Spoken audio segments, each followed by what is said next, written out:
In this example or this demo, I'm going to try to set up a spell casting system. I've had a few people ask me about, oh, how could I set up a fire spell or something like that. So we'll try to do that in this demo here.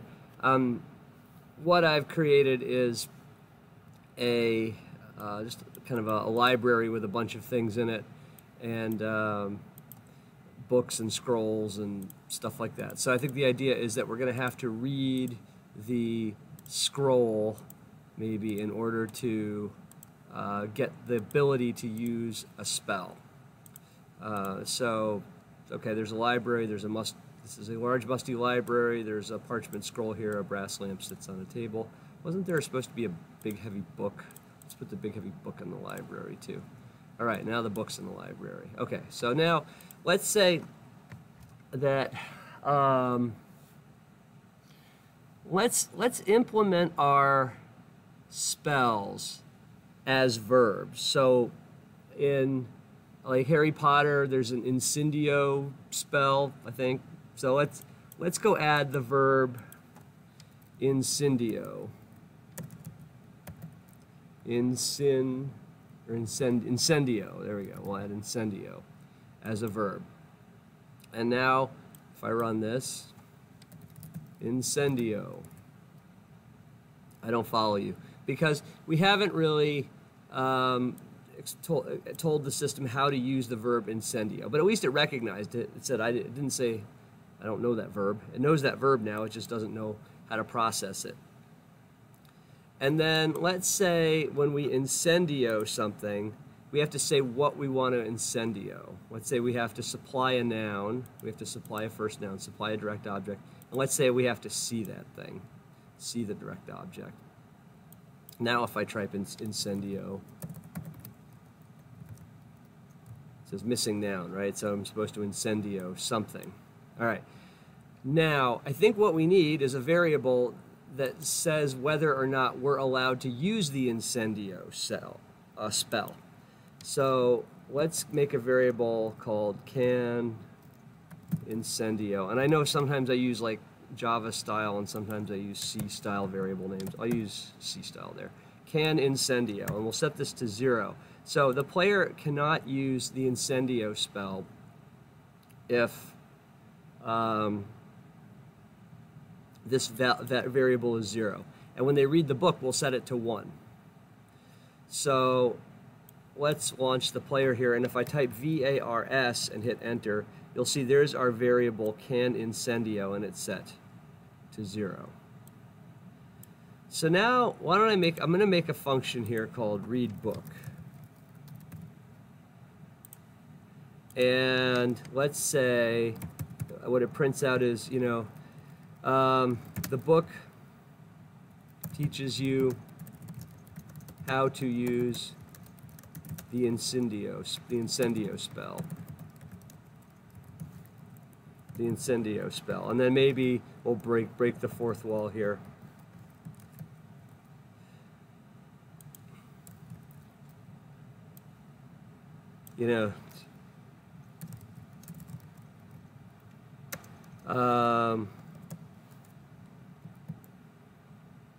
Maybe which causes things to burst into flames. There we go. And then to use it, type, incendio something. I don't know. Maybe there's a better way to write that. There's a little bit of fourth wall breaking. And now, when we do this, we want to set can incendio to 1. Because now the player should be able to use that spell. And then also let's add we have to add a sentence that says when I try to read, and I believe read is a book. Let's say we read the heavy book. Then we want to call our read book function. And also let's check that if I want to read something, I have to at least see it. Where's read? Let's assume that since I don't see read in there, I know there it is, read. Let's say we have to read something. We have to supply a noun.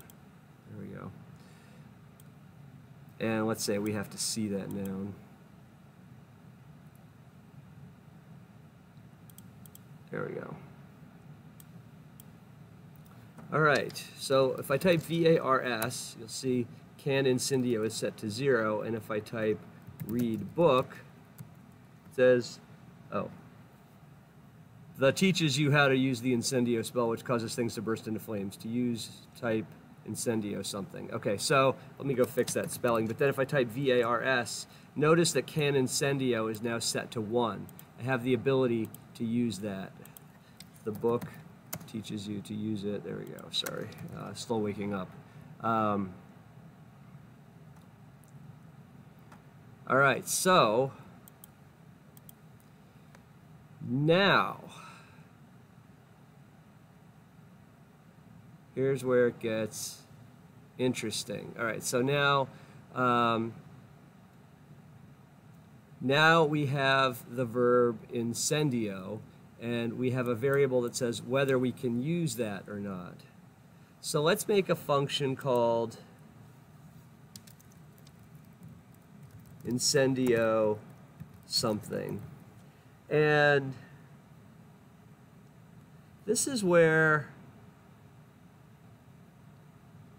it's going to get interesting, right? Because this is where it sort of depends on your particular your game. What do you want to be able to use the fire spell on? Should you be able to incendio absolutely anything? Do you want to prevent the player from just lighting everything in the game on fire and causing it to disintegrate? This is actually where, if you go to the objects, you've got these little check boxes you can use. This is a perfect example of if you check a box here, you can test this property and say, okay, if the user 4 box is checked, then that's something that I can incendio. Otherwise, just print it burns for a while, but then the fire goes out or something. So let's, back in our function here, let's say,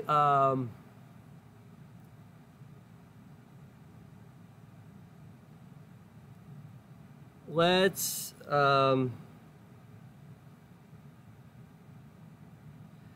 just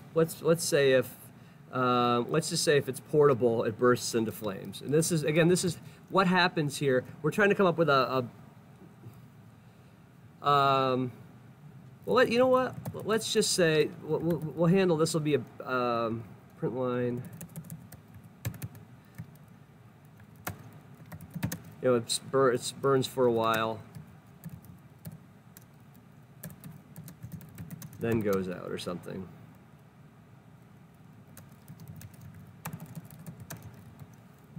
Or it smolders, then goes out.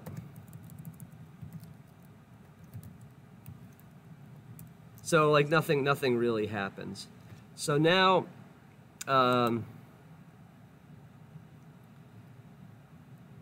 let's try to launch the player here. Now, if I try to incendio, let me try to incendio the lamp. Oh, did I add a sentence? No, I didn't. So let me say, if I try to incendio anything, any object, then I want to call my incendio something function. And this is just the generic case for, if you give the player the spell, they're going to walk around, try to light everything on fire. All right, incendio statue. Do I not have a statue here? I thought I did. Incendio book. It smolders for a while, then goes out. Okay, so that worked.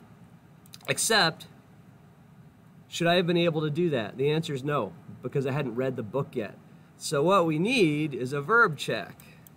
We need a verb check that says check incendio. So let's make a verb check, and in this, we're going to check that variable. If can incendio is equal to 0, know how to use that spell yet, and stop. So we're going to not process that sentence. And then on our verb incendio, we're going to add that check. So we're going to select the verb incendio, select our check, and add it to the verb. So anytime we try to incendio something, we're going to say, hey, did the player supply a noun? Can they see that noun? Oh yeah, and then check to see if they actually have the incendio function ability, and if they don't, which means it's 0, then print you don't know how to use that spell. So if I type incendio, the lamp, you don't know how to use that spell yet. Read the book. The book teaches you how to use the incendio spell, which causes things to burst into flames. Okay, now let me type vars, and you can see incendio is set to 1. Incendio, the scroll. It smolders for a while, then goes out. So now I can use that spell. Now I can use that spell. Now what I really need, now what you need to do in your game is figure out, okay, like why does the player need the incendio spell, and make a special sentence for incendioing that thing. Maybe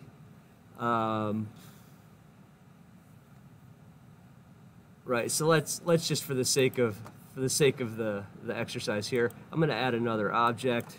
I'm going to call it an ogre, ogre, and I'm going to put it in the library. And now if I run this, okay, there's an ogre here. All right, so now let me add a function called incendio ogre.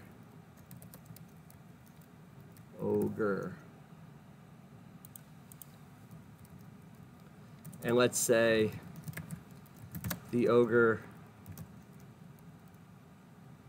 disintegrates in a burst of flame. Something like that, or disappears in a burst of flame, or whatever, something like that. Okay, now what we've done here is we've printed that the ogre is burst into flames. Let's move the ogre off screen. Ogre.of tab. No. Ogre.location equals of tab. Put the ogre off screen. So now we can now that we've got this function, let's add a sentence for incendioing the ogre. So, and then let's click add. So what happens here is, if the parser, the guts of the program can find an exact match for your sentence, it will run that. If it can't, it tries to find one of these pattern matches. So if we type incendio ogre, it says, oh, I found an exact match for that. And if it doesn't find that, then it says, hey, can I find a function that's just for incendioing anything? And then it's going to call that.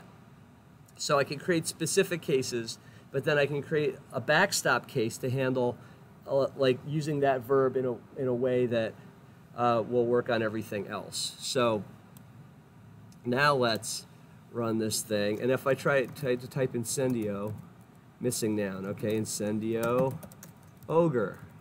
You don't know how to use that spell yet. Read the book, okay. So now it tells me how to read the book. I can type VARS, that's a debug command. See, now I can incendio stuff. And now let me try to incendio the ogre. And it says, oh wait, why did that? Oh, you know what? Here, I forgot to, I misentered that sentence. There we go. So let me delete it. I forgot to actually say incendio the ogre. There we go. Incendio the ogre, call the incendio ogre function. There we go. There, I fixed it. All right, now let's run it. Read book. Incendio ogre. The ogre disintegrates in a burst of flames. Incendio the scroll. It smolders for a while, then goes out. So there's a spell casting system.